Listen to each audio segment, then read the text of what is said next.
إن الحمد لله نحمده ونستعينه ونستغفره ونعوذ بالله من شرور أنفسنا وسيئات أعمالنا من يهده الله فلا مضل له ومن يضلل فلا هادي له وأشهد أن لا إله إلا الله وحده لا شريك له وأشهد أن سيدنا ونبينا محمدا عبده ورسوله أما بعد.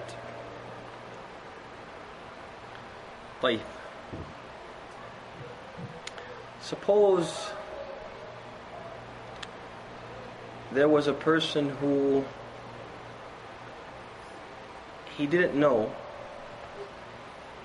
that a man cannot have relations with his wife during the daytime in Ramadan. So he's fasting Ramadan, after Ramadan, and he thinks that fasting means that you don't eat or drink during the daytime. And then one Ramadan, he's sitting in a circle and they're talking about what we call al-mufattirat. They're talking about those things which will break a person's fast, and they mention al-jima' fi nahari Ramadan, that a person has relations with his wife during the daytime in Ramadan. And so now this is the first time he becomes aware that this is a mufattir. But he's fast 3-4 Ramadans, and he was doing that. So, what's the ruling regarding all those fasts that he made, and he had, been, doing this thing and doing something which breaks your fast? Hey, so Uthman says he has to do it. He has to make up those days. Tay, do you agree with him, Adil? He has to make up those days, huh? I don't agree. I think he should be forgiven. You just be forgiven. You didn't do it right, but, inshallah, good luck in the future, inshallah. Tay. So, either he's going to have to do it again, or as the brother said, he's going to be pardoned. But let's take another person, another example. A person who he went to the restroom and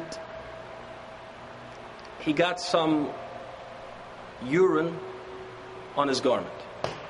To my ikhwan, got some urine on his garment.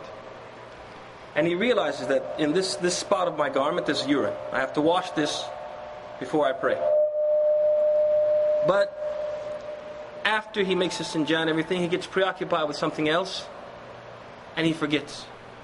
So he makes wudu, and he goes and prays, and then once he goes home and looks, he says, oh, and I had this spot of urine on my garment when I was praying. And we know that one of the conditions for the acceptability of prayer is what?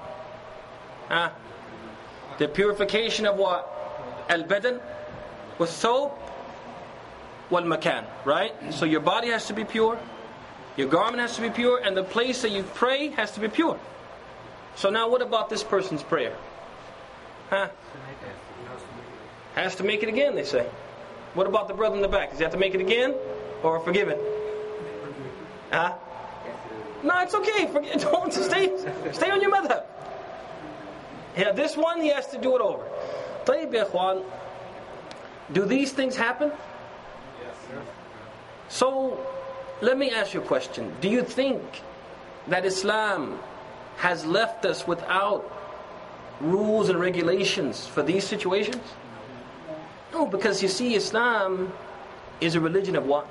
Principles, qawa'id, and dawabit. And it's an organized religion. It's not a religion of fawda, chaos, and haphazardness. Okay?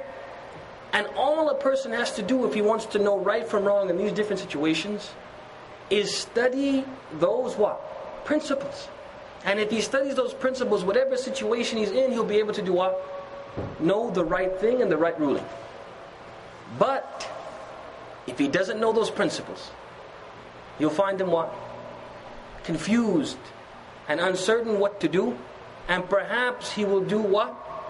The wrong thing. He'll think this is forgiven and it's not forgiven. He'll think I have to repeat this and he doesn't have to repeat it. And that's why the ulama, when they say, stressing the importance of these usul, they say من حرم when حرم الأصول حرم الوصول. Whoever was unable to study and gain knowledge of these principles, he will what? He will be unable to reach the correct conclusion. من حرم الأصول حرم الوصول. So, because this aspect of ignorance and forgetfulness, it happens to us all the time as Muslims with respect to our ibadah, we want to study those principles related to what? A person being ignorant, and then finding out later that certain thing has to be done a certain way, and the person what? Forgetting and doing something wrong out of forgetfulness. And what does he have to do? And to my ikhwan, and this is what is known as qaidat al-jahala, the principle or the maxim of ignorance, wa qaidat al-nisyan, the principle or the maxim of what? Al-nisyan. طيب, let's start with قاعدة الجهالة. قاعدة الجهالة تقول الجاهل بالحكم إذا فعل محذورا أو ترك مأمورا لا يأثم ولا يؤمر بالإعادة أو لا يؤمر بما أو لا يلزم بشيء. The قاعدة, the principle of ignorance, the first one says, whoever is ignorant of the ruling of something, he doesn't know the ruling. If he does something haram, something prohibited, because of his what? His ignorance of the hukum. Or he leaves something obligatory, something he was supposed to do, but he didn't do it because he was ignorant of what? The hukum. He's not sinful, and he's not ordered to make amends, to make up whatever he didn't what? Whatever he did wrong. You guys follow me? So we have a person who is ignorant of the ruling itself. This person, if because of his ignorance he does something wrong, or he leaves off something that he was supposed to do, not only is he not sinful, but he's not ordered to do what? To make up for whatever wrong thing he did, or whatever thing he was supposed to do that he abandoned. طيب, as you notice, this principle has two heads to it, or two horns to it. The first one is that he's not sinful. So what's the proof that he's not sinful?